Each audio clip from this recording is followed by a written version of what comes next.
Tiens, Valentine, tu viens ce soir avec un document. Il concerne un groupe identitaire implanté dans un village tout tranquille du sud de la France. Ouais, un groupe très bleu-blanc-rouge. Il divise le village et il inquiète les autorités françaises qui soupçonnent une dérive sectaire. Ce groupe, c'est les Brigandes. Est-ce que tu connais les Brigandes? Non. Non. Bon, un de leurs albums, par exemple, s'appelait Le Grand Remplacement. Comme ça, c'est clair. Oui. C'est un groupe de filles qui chantent masquées et qui chantent ce genre de choses. Déjà parlé. Comme un signe de ralliement. Mais une racaille de forte taille a mis un rap très provoquant. Sur la table, il jette un kebab, mais Midas voulait un croissant. C'est qu'ils font ce salut entre gens de vertu. Si vous n'aimez pas la France, ça n'a pas d'importance. Foutez le camp. Brigitte Bardot et la charia, ça ne s'accordera pas. Foutez le camp. Voilà, donc cette chanson, Foutez le camp, a cartonné. Masqué. Voilà, plus de 800 000 vues sur YouTube. On a donc eu envie de rencontrer ces brigandes, sauf qu'on nous a dit non. Bon, bah, du coup, on y allait quand même. Direction la Salvetat sur Agou. C'est un village donc tranquille, surtout connu pour son eau pétillante. Le clan des Brigandes vit notamment dans ces maisons au milieu de la forêt. Ils seraient une vingtaine avec des enfants, mais leur présence dérange certains habitants qui ont même porté plainte. Comme celui-ci, Thierry Canal, je précise qu'il est militant insoumis. Concrètement, qu'est-ce qui vous dérange dans ce groupe? C'est l'islamophobie, c'est l'homophobie, c'est la haine de l'autre, quoi. Je veux dire, c'est la thèse du grand remplacement chère à Camus, c'est les écrits de Soral, c'est de pouvoir, c'est les trucs extrémistes, ce qu'on appelle les suprémacistes, quoi. Donc vous avez déposé plainte, pourquoi vous? Pour menaces et insultes. Alors, les menaces et les insultes, en voici un exemple. Tu n'es qu'un sale collabo, fils de pute, mauvaise graine, et c'est signé Gruyon ou Grien. Ce message, il vous fait quoi? Mais ça fait mal quand même. Oh non. Ah, pardon, je pensais pas que ça vous ferait ça. Alors, il en a gros sur la patate et il n'est pas le seul. L'homme qui habite la maison juste en face des Brigandes, le voisin direct, Christophe Pourpry, lui, est à bout. Ils viennent ici au ras de la clôture pour jouer de la flûte. Quand on est dehors, ils passent, ils sont là juste à la limite de la propriété, ils font des bruits de singes, ils balancent leur musique en boucle, foutez le camp. Ça veut dire quelque chose quand même, non? Donc là, vous êtes prêt à vendre votre maison et à quitter la ville? Ah ouais, mais on veut se barrer d'ici, ouais. C'est certain. Ouais. Après, vendre une maison à côté d'eux, je sais pas. En réfléchissant un peu, on n'achète pas à côté d'une secte, quoi.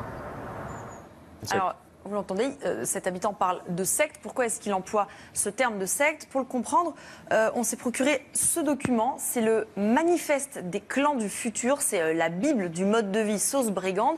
Alors dedans, il y a des photos aux légendes éloquentes, la cuisine entre femmes, les hommes au coupage de bois, redonner aux hommes un sens du combat, ou encore celle-ci, légendée: dans l'unité et la mise en commun des forces et des talents, nous retrouvons la riche vie culturelle qui fit la grandeur de notre civilisation européenne.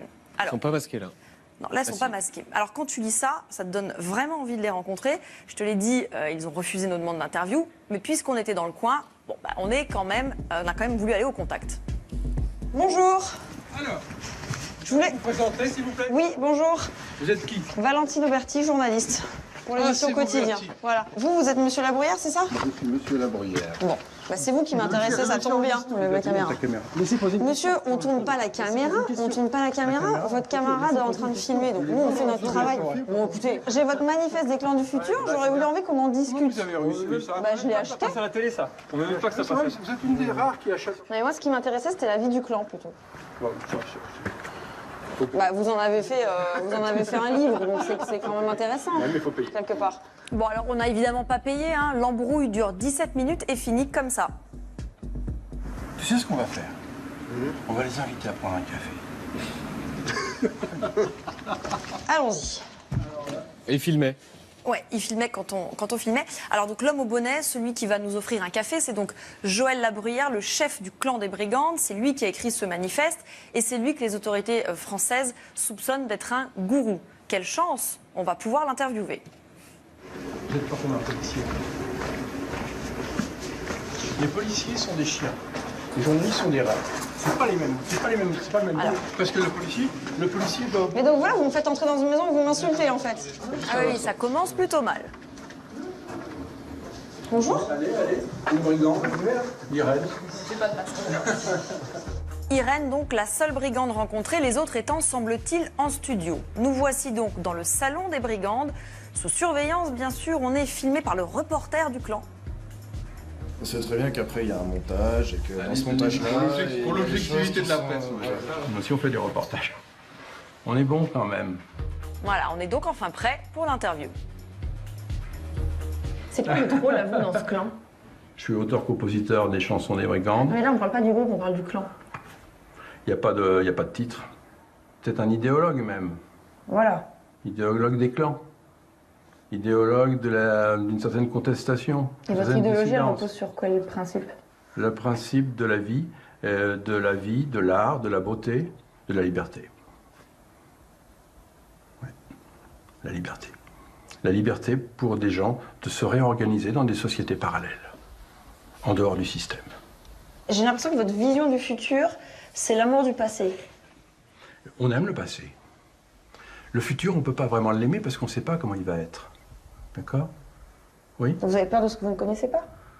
On a peur. Si moi, Joël Labruyère, j'avais peur de quelque chose, vous voyez, je ne serais pas là tout de suite. Hein. Parce que vous savez, il faut en avoir une sacrée paire pour confronter le système comme je le fais. Non? Vous devriez vous le dire, ça, quand même. C'est la virilité qui aide, du coup? C'est le caractère.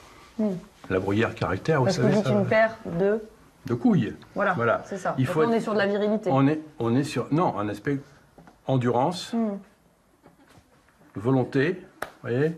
L'abbé Pierre avait des couilles, d'accord? Bon, on est d'accord avec ça.